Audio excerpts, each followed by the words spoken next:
Fala pessoal, tudo bom? Aqui quem está falando é o professor Tiago Leal. Eu sou professor e coordenador do curso de Refrigeração e Climatização no grau profissionalizante na unidade da Boa Vista, que fica localizada em Recife. E hoje a gente vai continuar o fortalecimento dos nossos conceitos básicos com o esclarecimento do conceito de pressão.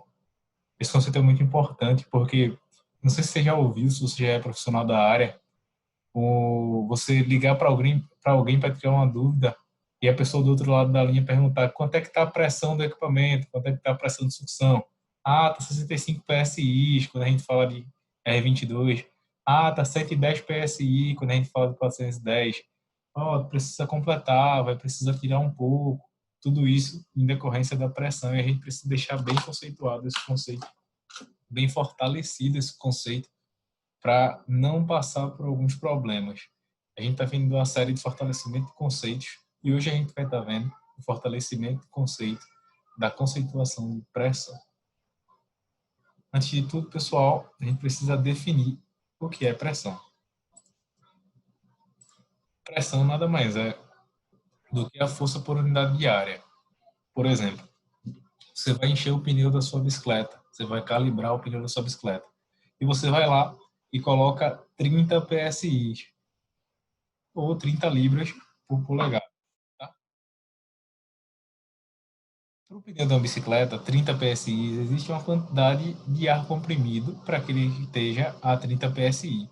Mas você já pensou que para o pneu do carro a 30 PSI você precisa de muito mais ar comprimido do que para a bicicleta? Você pode estar se dizendo, Tiago, os dois têm a mesma pressão, mas por que com a mesma pressão existem quantidades diferentes? Isso porque pressão é a força por unidade de área. E como o pneu de um carro tem uma pressão muito maior, ou desculpa, tem uma seção muito maior, uma área muito maior que um pneu de bicicleta, para a gente manter os dois a mesma pressão, que no nosso exemplo é de 30 PSI, a gente precisaria de quantidades diferentes do ar, que é o fluido que a gente está utilizando ali, do ar comprimido, para poder mantê-los na mesma pressão. Isso a gente também traz para a refrigeração. Logo, a gente consegue concluir nosso primeiro conceito, que pressão, que através da pressão a gente não consegue medir a quantidade de fluido refrigerante que a gente tem no equipamento. Eu tenho um amigo que ele falava assim que tá com 100 PSI, põe 2 cilindros de refrigerante que resolve, que mais ou menos pela pressão. Então, pessoal, hoje a gente já mata esse conceito. Não dá para medir desse jeito. A gente vai ver em outras aulas que na aula de substituição de compressores ou de recolhimento de fluido refrigerante, que se a gente tem uma deficiência de fluido, a gente deve estar retirando, pesando, vendo a quantidade que a gente precisa acrescentar no equipamento, e se ele for uma mistura, nem isso a gente consegue fazer. Mas não é o nosso foco de hoje. Falo isso muitas vezes para que vocês se despertem de alguns conceitos, para que a gente consiga exercer e estar disseminando em outras aulas. Eu até deixei uma chargezinha que eu achei bastante engraçado. É dos artistas William Rafael Silva e o Renato Sidney. Que ele fala o seguinte: responda rápido, quanto é 7 vezes 8? O macaco responde por urubu 78. O urubu logo fala, né? Urubu não, isso aqui é um tucano. Logo fala, errou. E o macaco responde, eu não consigo pensar sob pressão. E o tucano, bem sábio, fala, pressão de 1 atm. Um ATM, pessoal, é uma atmosfera. E é o que a gente vai estar vendo mais na frente. Só queria despertar um pouquinho da curiosidade de vocês. Eu deixei um adendo aqui, tá? Que para a gente entender bem o conceito de pressão, a gente precisa entender bem, porque ela exerce influência direta nos processos de transformação de estados físicos de qualquer substância. E a substância que a gente mais utiliza aqui, que a gente utiliza para tudo, é o fluido refrigerante. É muito importante que a gente saiba. A pressão ela pode ser medida em algumas unidades de medida. A unidade de medida que a gente mais utiliza na refrigeração é o PSI-G. E a gente vai ver mais na frente a diferença entre PSI-G e PSI-A. Bastante importante. Tá? O bar, em alguns equipamentos de grande capacidade, eu nunca vi equipamentos que dizem que dão pressão, né? Por quilograma força por centímetro quadrado. Geralmente a gente vê isso aqui em mangueiras e em Pascal. Geralmente a gente vai ver equipamentos que determinam, né, que mostram a pressão no seu lead, no seu IHM, né, interface homem-máquina, em quilopascal. Por quê? Porque Pascal é uma unidade de pressão do Sistema Internacional de Medidas, do SI, só que ele consegue medir pressões muito pequenas. Então, 1 Pascal é uma pressão muito pequena, a gente precisa mudar para 1 kPa para poder medir melhor, né? Tendo uma mensuração melhor. PSI, G é a pressão manométrica medida por libras por polegada. Libras é a unidade de força e polegadas é a unidade de área, ou seja, força por unidade de área. Bar é a unidade que geralmente utilizamos em sistemas pneumáticos e hidráulicos, quilograma força por centímetro quadrado, geralmente utilizado em mangueiras hidráulicas, tá? E alguns tubos de PVC. E Pascal equivale a 1 newton aplicado uniformemente sobre uma superfície de 1 metro quadrado. Por isso que ele está no Sistema Internacional de Medidas. Onde é que a gente vai encontrar a discriminação de pressão nos equipamentos? Quando a gente fala de um split, na unidade condensadora dele, na unidade externa. E a gente vai conseguir ver a pressão máxima de descarga ou a pressão máxima de sucção, nesse caso aqui, em megapascal, como a gente acabou de falar, né? Pascal é uma medida pequena, a gente precisa usar o mega ou o quilo para poder mensurar de forma mais simples essas unidades.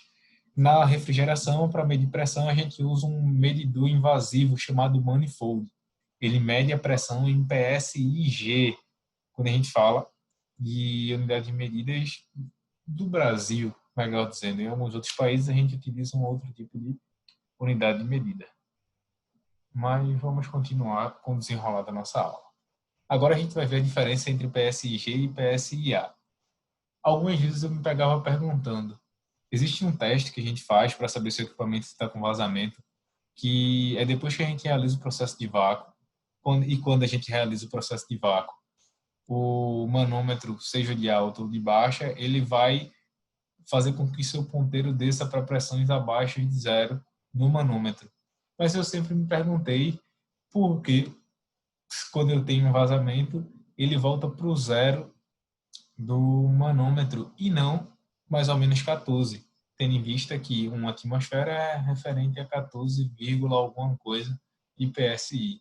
Eu ficava me perguntando, fazendo esse material, eu consegui responder essas e outras perguntas para mim mesmo. Uma das perguntas foi a seguinte, que a gente só consegue, ele volta para zero porque o manifold mede a pressão manométrica em PS e G e não a pressão absoluta. Se ele medisse a pressão absoluta, ele iria considerar a pressão manométrica mais a pressão atmosférica. Então, se eu fosse testar vazamento através do vácuo em qualquer equipamento de refrigeração, ao invés do ponteiro voltar para o zero, ele subiria até mais ou menos 15 PSI. Como o nosso manifold só mede pressão manométrica, por isso que ele mede em PSI e G, ele volta para o zero quando a gente tem vazamentos em equipamentos depois da realização do processo de vácuo.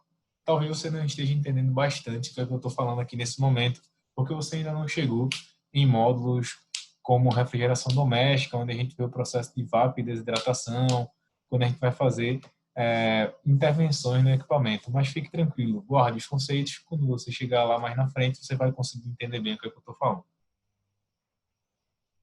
Uma coisa muito importante que a gente precisa entender é a pressão atmosférica. E o que é a pressão atmosférica? Ela é a pressão exercida pela atmosfera sobre a superfície, a pressão que nos mantém presos à nossa terra, à planície, a pressão que nos mantém em pé, não só nós, seres humanos, como equipamentos à superfície. Por exemplo, os veículos conseguem trafegar, mesmo a terra sendo uma geórgia, ou seja, um círculo quase que perfeito.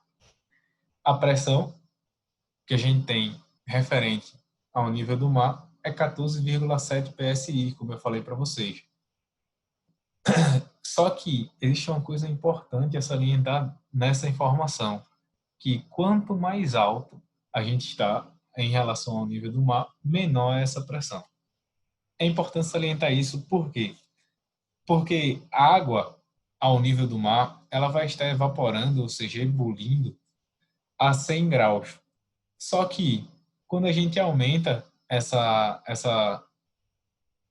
essa altura em relação ao nível do mar, a pressão diminui. E pressão e temperatura são grandezas diretamente proporcionais, elas andam juntas.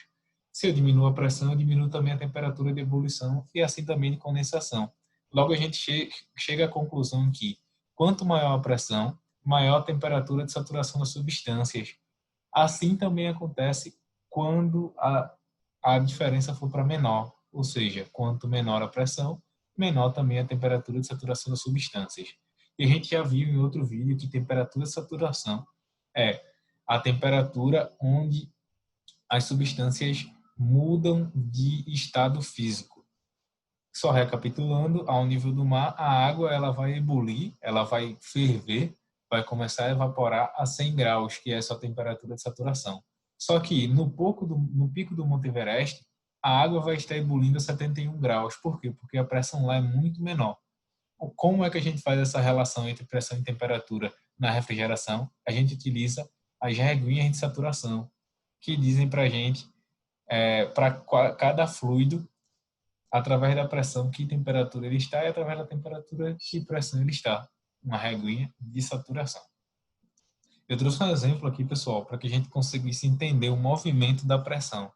Assim como o calor, como a gente viu em outro vídeo de conceituação, a pressão ela sempre vai da parte mais forte para a parte mais fraca, ou seja, se eu tenho um cilindro e esse cilindro está pressurizado com a pressão maior, e eu abro esse cilindro vai tender a expulsar essa pressão para a atmosfera, porque a pressão interna dele está bem maior que a pressão atmosférica. A gente precisa entender esse princípio para poder entender como é que o fluido sai dos cilindros para a carga no sistema, quando a gente vai fazer a carga de gás, a carga de fluido do sistema de refrigeração. A gente tem um videozinho aqui para a gente poder entender melhor. O cilindro está pressurizado, com a pressão bastante alta. Eu abro esse cilindro, o que é que vai acontecer? Ele vai começar a expulsar essa pressão, porque a parte externa tem uma pressão muito menor que a parte interna. E eles vão tender a entrar em equilíbrio de pressão. A mesma coisa vai acontecer se eu tenho dois cilindros diferentes, em pressões diferentes. O cilindro de maior pressão vai tender a ceder pressão para o cilindro de menor e até eles se equalizarem. Bom, pessoal, essa foi mais uma conceituação de conceitos básicos, tá? Fortalecimento de conceitos básicos. Eu estou gostando muito de fazer esses vídeos e eu espero que vocês também estejam gostando. Então, continua comigo aqui para a gente poder ver a cada dia mais conceitos e mais fortalecimento de conceitos. Eu agradeço por ter ficado até o final. Aqui quem falou foi o professor Tiago Leal.